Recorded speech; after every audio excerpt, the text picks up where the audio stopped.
and welcome to another episode of a very clean and wet The Owner's Box After Dark. I am your host, Mark Farinella. I am the former assistant sports editor, Patriots beat writer, sports columnist, 500-pound gorilla, etc. of a local newspaper here in Massachusetts. And you already know what the name of it is. I don't need to sell their papers anymore. Cheers to you. This is the 10th episode of The Owner's Box After Dark. And unfortunately, I don't have the pipe I promised you. I'll get into that in a couple of seconds.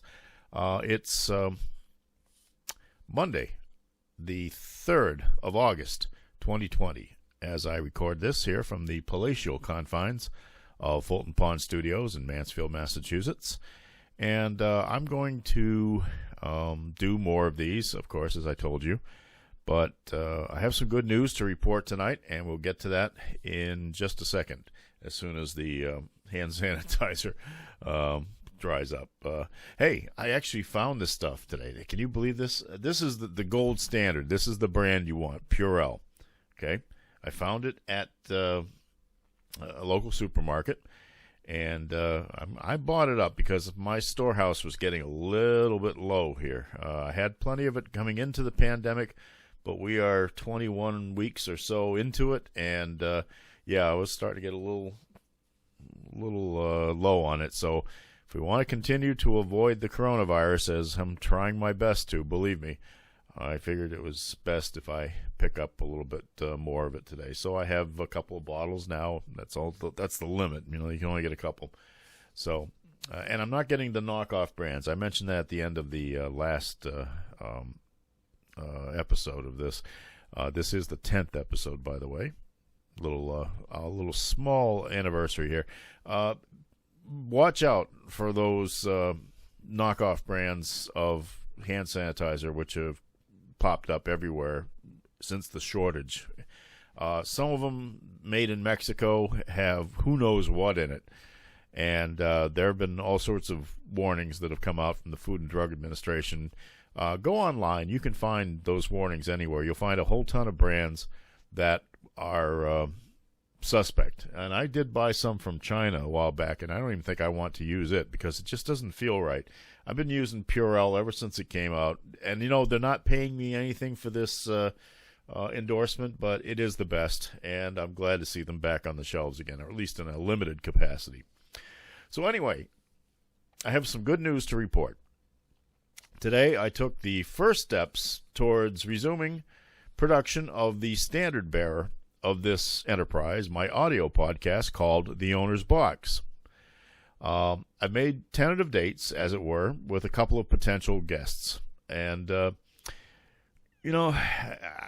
can't tell you who yet because it's still pretty indefinite, and it's not going to happen for a couple of weeks yet because people are trying to get their hands around what the future may hold. But I'm very pleased. I think we have one repeat individual and one new guest that I'm hopeful that we will have on here.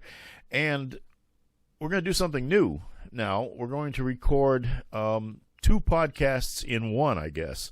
We're going to record this, The Owner's Box After Dark, in video, as you see me here now, smiling face and all. And we're going to record the audio, a longer audio podcast, and it's all going to be part of the same thing. I think I'm going to be able to pull it off.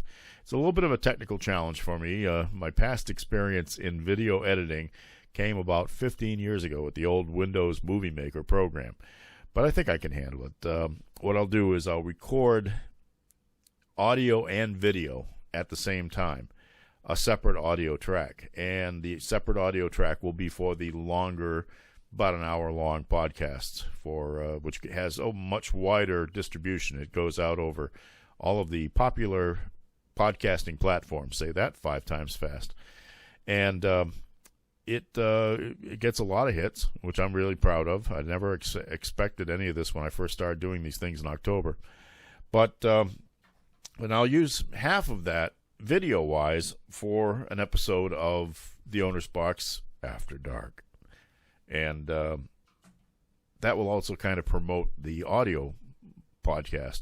And then you'll get to see, for those that will agree to do this, you'll get to see what my guest looks like too, which is nice. I think I can only think of maybe one or two people that I've recorded over the last 26 episodes of the audio podcast that would probably balk at having their images show up, and for no good reason, I might tell you. But let's face it, anybody who's next to me on the camera is going to look good by comparison, no question about it. You know, I am very pleased, though, the way this is going with the video, and especially that, as usual, I don't look at any instruction manuals or any tutorials before I go plunging headlong into the project. So, and that's one thing that troubles me a little bit about the work involved. It's going to be in producing both a video and audio program. It will increase the time that it takes for me to get something from recording to publishing. And my guess is that I'll do the shorter video segment first, and I'll have that up on YouTube, and of course the links that I put on my website, and I'll get into all that later. And that'll help, like I said, promote the audio program. And these are all things to work out later, and so we will plunge ahead boldly and hope it all works out.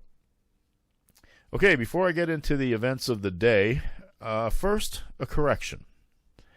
Now, I said in episode 9, our last episode, that I wished I could use the theme song of a specific television program as the theme to this franchise of audio and video productions, The Owner's Box and The Owner's Box After Dark. But I was sure there would be rights fees and other copyright issues afoot. And, you know, that's probably still the case. But what you are hearing right now, in addition to my voice, is a song called Playboy's Theme. It's by Cy Coleman and his orchestra, and it was recorded in 1959 as the theme song for Playboy's Penthouse. Now, I told you how I used to stay up all night and watch TV while my parents slept. But this was the name of the show that I watched originally, Playboy's Penthouse.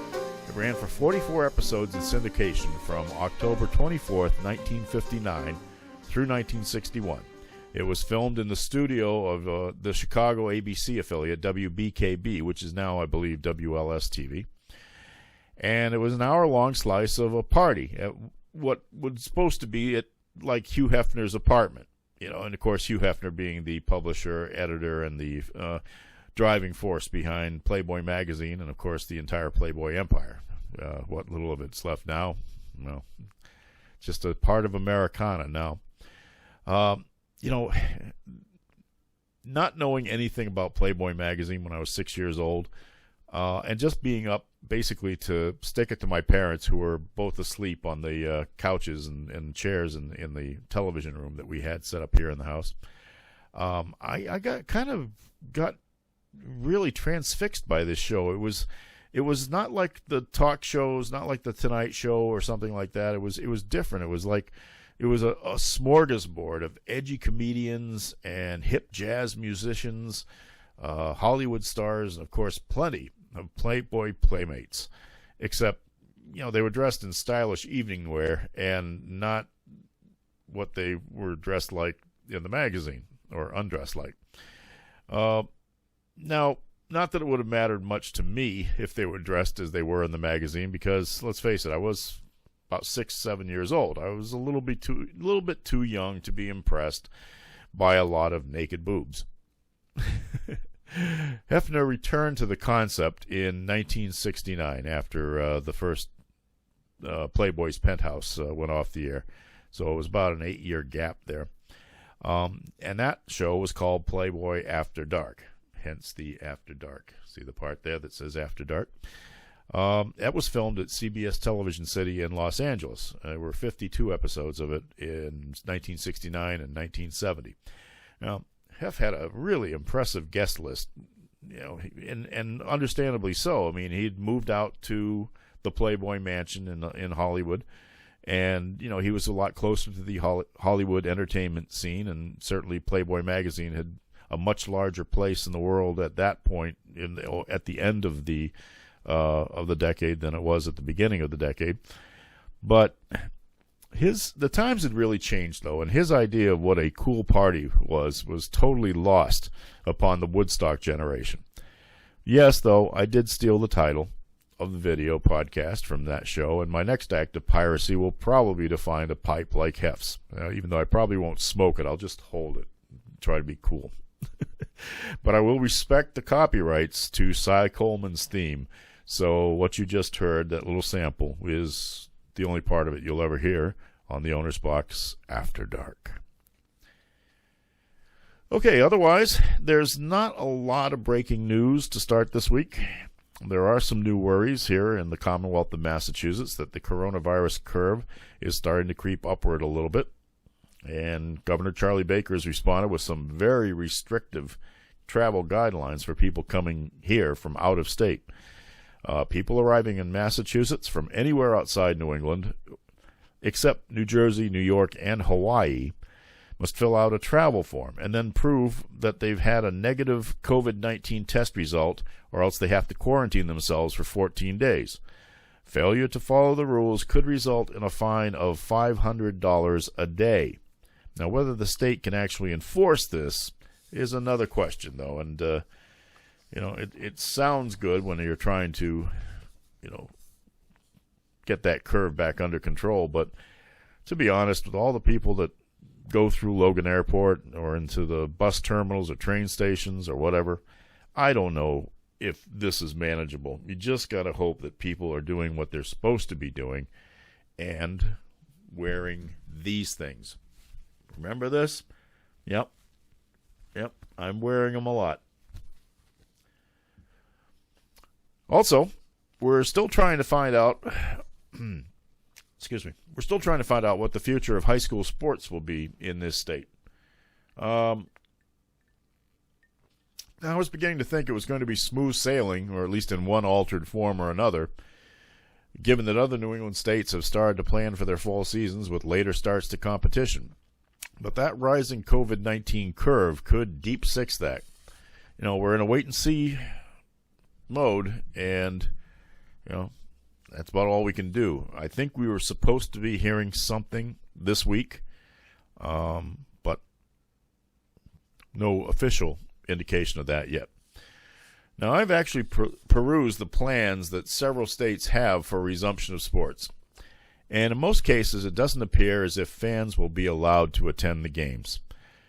And this could be a huge disappointment in the communities of Attleboro and North Attleboro, just down the road from where I am. Their football teams were due to meet for the 100th time this year, and that is quite a milestone. There are not that many rivalries in this state, outside of a precious few, that have lasted that long, and especially played all their games on the holiday, including the games that might have been pushed to a Saturday or something like that just because of weather conditions. But they've been pretty faithful to the Thanksgiving mode over there in those two towns. The game was supposed to be at Tozier Cassidy Field in Attleboro, and one thing I haven't heard in any of these plans at all is if media will be allowed to attend these games. Now, as I've mentioned before, I am the play-by-play voice of King Philip Regional High School football in the fall, and I'm joined by my friend and another Patriots beat writer, Glenn Farley, and he does the analysis. Now, if fans aren't allowed in the stands this fall, I think that would make the role of local KV... Let's try that again. Need some more of this tonight, I'll tell you. I sometimes wait too long after dark to do these. Anyway, as the script says, if fans aren't allowed in the stands this fall, I think that would make the role of local cable TV companies and the print and broadcast media a lot more important in the eyes of those subscribers that want to follow their favorite teams. Now, the folks at North TV and North Attleboro who handle the KP broadcasts, we actually have the rights to Plainville Cable, and as a result, Plainville being one of the three towns, part of the King Philip Regional High School District, we have the rights and we do it, and we're very happy to do it. But I don't think they're going to put Glenn and me in a comfy studio in Watertown to do the play-by-play on monitors like the Red Sox crew of Dave O'Brien, Dennis Eckersley, and Jerry Remy. And they're doing Red Sox games about 8 miles from Fenway Park. We basically have to be there. And I guess it'll have to be worked out, but I have been practicing talking with a mask on. And no,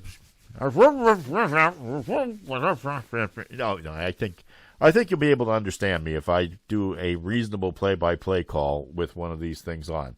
I can't put it on over the headphones, but I can have it under the headphones when I wear the real headphones. Now, the thing is, we have a little microphone that comes out like this from the headphone, so I guess it will be outside of the mask, but I think you can figure out what I'm saying. I hope. And, of course, who says I can't talk with a mask on? I can talk anytime, anywhere. People know that. They bank on it. By the way, good news from the Patriots training camp. While they have had 8 players opt out from competing this year because of health concerns, and I wouldn't be surprised if there aren't 1 or 2 more before the end of the week. I'm getting to think that Devin McCourty might be one of them. He's not very pleased about some of the moves of the league, as opposed to what was agreed to with the Players Association in terms of the opt-out date, which apparently has moved closer to now. But I think that the Patriots are right now one of maybe 6 NFL teams that have not had a player or coach turn up COVID positive yet. Now let's hope that remains the case. Believe me, just for the sake of their health, no more than anything else. But also, let's face it, if you want to see a season this year, can't have anything like what's happened to the Miami Marlins or the St. Louis Cardinals or any of the other teams that are battling these COVID things. I guess the Cardinals are going to be able to resume their season shortly. At least I heard that tonight. The Red Sox might be praying for something like that because they're 3-7 and they're awful. They have no pitching staff at all. But nobody wants to see them get sick now. So please, again, send me good letters. Don't send me letters about some of the dumb things I say.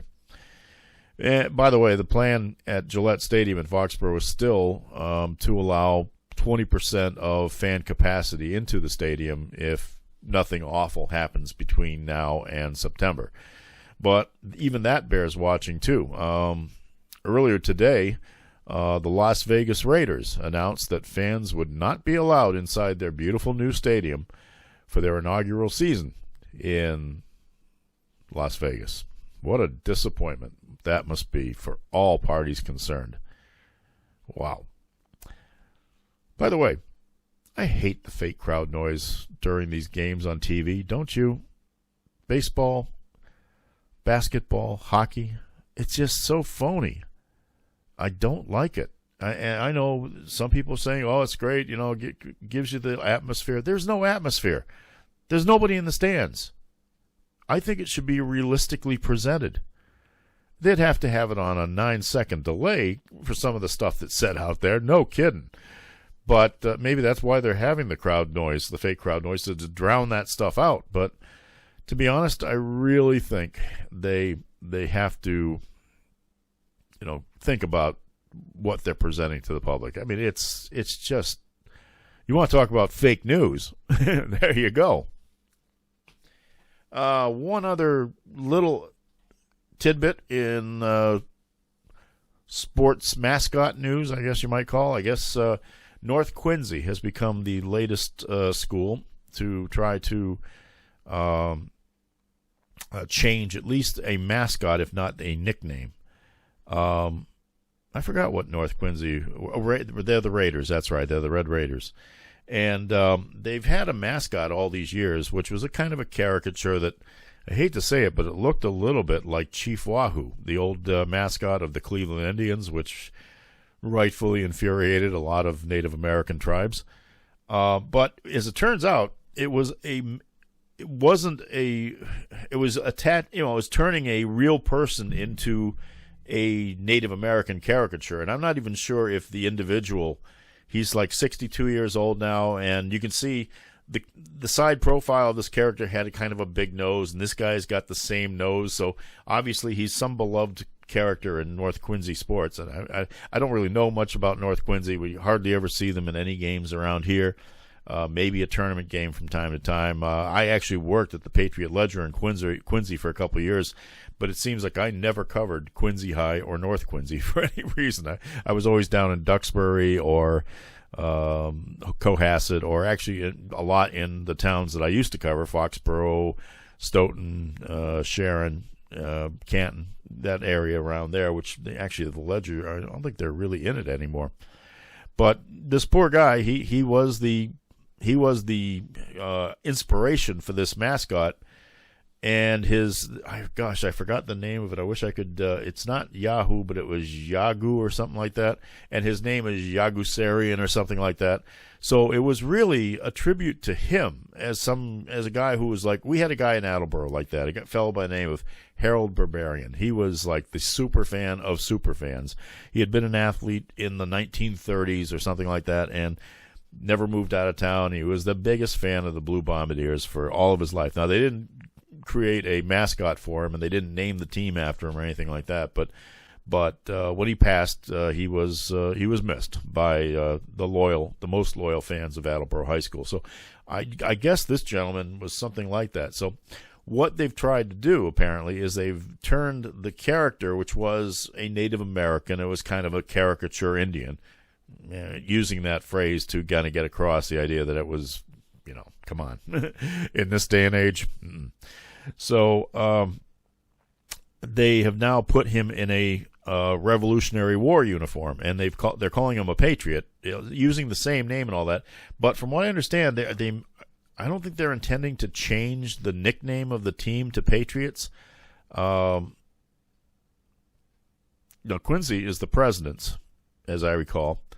The school around there that will have some trouble at some point are the Wamps from Braintree High. That's shortening of the Wampanoag tribe name. Now, I know there will be tons of people in Braintree who will say that they did not intend any offense whatsoever to Native Americans. They felt it was a tribute to the cultural roots of Braintree prior to John Adams and Abigail Adams living there and all that. But momentum is moving in a direction. And, of course, we have 3 teams in our area that use the nickname of Warriors. All 3 of them use some sort of Native American imagery, but at least 2 of them are trying to get away from it. Maybe even, and it's hard to say, Foxborough has a real issue because they use the Washington artist that used to be called the Redskins, the Washington football team's former logo, which is looked like the side of a Indian head nickel, and they've used that, I guess, with permission, or at least with benign interest from the NFL. So that might have to go. But King Philip Regional High School, though, is the real issue here, because King Philip was named after a chief of the Wampanoag tribe by the name of Metacomet. And he waged war against the settlers in the 1600s and lost.